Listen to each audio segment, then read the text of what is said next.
در دوره چورابینی‌های جشنی با شیله به سالگرد تشکیل‌یابی قواهای مسلح جمهوری تاجیکستان طبق نقشه مقامات اجرایی حکومت دولتی ولایت ختلان ریاست کار با زنان و عائله در عکس تحت عنوان ما مادران با عیادت فرزندان به خدمت وطن می‌رویم 100 نفر مادران با دسترخوان ایدانه با عیادت سربازان به یکی از قسم‌های نظامی آمدند.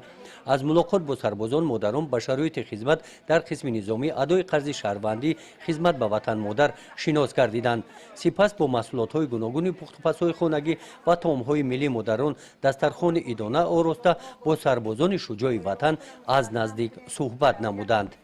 امروز که ما در همین قسم نظامی دیدن کردیم شرایط نسبت به سال‌های گذشته هر سال پای هم تغییریابی دارد، شرایط مهیا هستند. ما در اینجا قسم عیادت مادران با فرزندان هستند، قسم مادرایی که اویلایی که با شوهراشون خبرگیری میان خانه عیادت هستند که تامین کردن به همه شرایطا مهیا کرده شدند که بتونن که زیاده از 2 روز در اینجا برای عیادت بستند.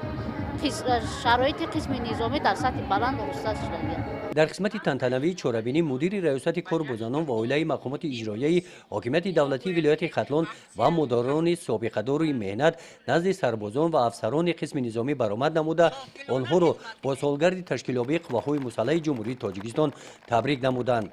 برای صافدلانه به جا آوردن خدمت وطن مادر از نام مقامات اجرایی حکومت دولتی ولایت ختلان یک گروه سربازان با سپاسنامه‌ها قدر کرده شدند. در قسمت فرهنگی چورابینی کارمندان بخش فرهنگی ناحیه با ترانه‌های وطن دوستانه خاطر سربازان را بالیده گردانیدند.